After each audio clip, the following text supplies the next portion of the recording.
नमस्कार दोस्तों, रशिया के द्वारा फाइनली जो सीज फायर है यूक्रेन में उसको डिक्लेयर कर दिया गया है। लेकिन ध्यान रखना है, ये जो डिक्लेरेशन है it is mainly for humanitarian corridor. यहां पर आप देख सकते हो, Russia declare ceasefire in Ukraine to open humanitarian corridors for civilians. तो कहां पर लागू हुआ है, कब से लागू हुआ है, इसका इंपैक्ट क्या होगा, भारतीय नागरिक क्या वहां से अब बाहर निकलकर आ सकेंगे? क्योंकि कल भी हमने वापस से सीज फायर के लिए आग्रह किया था, फाइनली ये हो गया है। इसके अंदर मैं आपको डिटेल से बताऊंगा प्रेजेंट में सिचुएशन क्या है, काफी कुछ जानने को है। चलिए आगे बढ़ते हैं, लेकिन उसके पहले ध्यान रखना है आपको, स्टडी आईक्यू पर कोई भी कोर्स अगर आप परचेस करते हैं, चाहे यूपीएससी, जुडिशरी, और जैसा कि आपको पता है स्टॉक मार्केटिंग के ऊपर भी कोर्स आ गया है, तो डायरेक्टली आप हमारे वेबसाइट ऐप से ले सकते हैं। वहां पर कोड इस्तेमाल करना है अंकित 33, क्योंकि इसके तहत आपको 33% का डायरेक्ट डिस्काउंट मिलेगा। इसके अलावा अगर आप एमसीक्यूज अटेम्प्ट करना चाहते हैं तो मेरे इंस्टा पेज पर जा सकते हैं, वहां पर स्टोरीज में जितने भी एमसीक्यूज हैं वो आपको मिल जाएंगे। चलिए देखते हैं सबसे पहले यहां पर हुआ क्या है। रशिया के डिफेंस मिनिस्ट्री के द्वारा अनाउंस किया गया है कि सैटरडे को, मतलब आज से ही, जो रेसिडेंट्स हैं वो 2 इंपॉर्टेंट शहर से इवैक्यूएट कर सकें, इसके लिए सीज फायर का अनाउंसमेंट किया गया। अब मैं आपको थोड़ा समझाने की कोशिश करता हूं। देखिए यहां पर जो एग्जैक्ट स्टेटमेंट है रशिया के डिफेंस मिनिस्ट्री के द्वारा, वो ये दिया गया है, टुडे फ्रॉम 5 मार्च, मतलब आज 5 मार्च से 10 AM मॉस्को टाइम। अब ध्यान रखिएगा, जब मॉस्को में, मतलब रशिया की जो कैपिटल है मॉस्को, वहां पर अगर 10 बज रहे हैं, मतलब भारत में इस समय दोपहर में करीब 12:30 हो रहे हैं, मतलब 12:30 PM आप कह सकते हो। क्योंकि मॉस्को का जो टाइम है ना, वो अगर आप देखेंगे तो इट इज अराउंड 3+3 आवर्स का है जीएमटी टाइम से, और भारत का आपको पता है 5:30, मतलब +5:30 हमें ऐड करना होता है। तो इसकी वजह से वहां पर 10 बजे से अगर लागू है, इसका मतलब भारत में इसको, मतलब भारत के टाइम से हिसाब से हम देखें तो ऑलरेडी 12:30 बजे दोपहर से ये लागू कर दिया गया है। और ध्यान रखना है, ये जो लागू किया गया है वो पर्टिकुलर रीजन के लिए किया गया है। यहां पर आपको देखने को मिलेगा कि Russian side declares a regime of silence and open humanitarian corridor for the exit of civilians from 2 cities. वो 2 सिटीज कौन सी हैं? एक है आपका मैरियोपोल और दूसरा है वोलोनोवोकोहा। तो यहां पर आपको देखने को मिलेगा, ये यूक्रेन है, इसकी कैपिटल है कीव। और आप लगातार सुन रहे होंगे कि जो ह्यूमैनिटेरियन क्राइसिस है वो बहुत ज्यादा ईस्टर्न वाले यूक्रेन में देखने को मिल रहा है, क्योंकि अभी भी वहां पर बहुत सारे जो फॉरेन नेशनल्स हैं, जो स्पेशली इंडियन स्टूडेंट्स हैं, वो फंसे हुए हैं, चाहे खार्किव हो गया। तो यहां पर जो हम 2 शहर की बात कर रहे हैं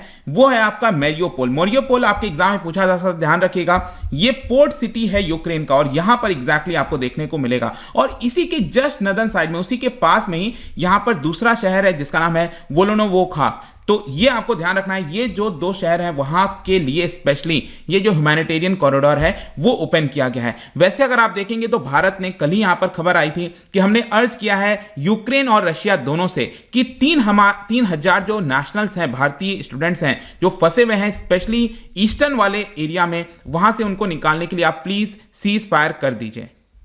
और स्पेशली अगर आप देखोगे ना, तो जो 2 शहर यहां पर आपको देखने को मिलेगा, खार्किव, यहां पर बड़ी मात्रा में और उसके आसपास की कई जगहों पर जो इंडियन स्टूडेंट्स हैं वो फंसे हुए थे। और इस तरह की लगातार जो पिक्चर्स हैं, चाहे बंकर्स हो गया, अलग अलग जगह पर से इंडियन स्टूडेंट्स की निकल कर आ रही थी, अभी भी वहां पर फंसे हुए हैं। वैसे अगर आप देखोगे तो अभी तक बताया जा रहा है कि 20,000 से ज्यादा इंडियंस जो हैं वो यूक्रेन को छोड़ चुके हैं, और क्लोज टू 10,400 पीपल को 48 इवैक्यूएशन फ्लाइट से वापस लाया जा चुका है। तो प्रेजेंट में गवर्नमेंट सरकार का कहना है कि हमारा मेन फोकस यही है कि सेफ और सिक्योर मैनर में बाकी के जो इंडियंस बचे हैं वहां से उनको निकाला जाए। जैसे कि खार्किव में करीब 300 के आसपास इंडियंस आपको इस समय देखने को मिलेंगे, बताया गया है। इसके अलावा सुमी जो शहर है पास में, वहां पर 700 है, और खार्किव से ही 10 किलोमीटर दूर एक गांव है, वहां पर भी करीब 1000 के आसपास जो स्टूडेंट्स हैं वो फंसे हुए हैं। और इसके अलावा भी आसपास के रीजन में सैकड़ों की मात्रा में अलग अलग जगह पर यहां पर इंडियन स्टूडेंट्स देखने को मिलेंगे। तो जैसा मैंने बताया, यहां पर मैरियोपोल है और उसी के ऊपर एक और शहर है। इन पर्टिकुलर जगह पर, मतलब एक प्रकार से आप कह सकते हो, इसका पूरा जो इंपैक्ट है वो आपको ईस्टर्न यूक्रेन में देखने को मिलेगा, और वहां से बेसिकली कोशिश ये की जाएगी कि उनको रशिया की तरफ लाया जाए। और रशिया की तरफ आप देखोगे तो यहां पर जो प्रोविंस है उसको बेलगोरोड प्रोविंस कहा जाता है, और वहीं पर लाया जाएगा स्पेशली, और वहां से फिर भारत लाने की कोशिश की जाएगी। और कल ही वहां पर खबर यह आई थी रशियन मीडिया के अंदर कि 130 बसेस का इंतजाम किया गया है। लेकिन जब यह खबर आई तो हमारी तरफ से जो स्पोक्स पर्सन है एक्सटर्नल अफेयर्स के, बागची, अरविंदम बागची जी, उन्होंने ये कहा कि जो 130 बसेस की बात कही जा रही है वो अभी भी इंडियन स्टूडेंट्स से 50 से 60 किलोमीटर दूरी पर है।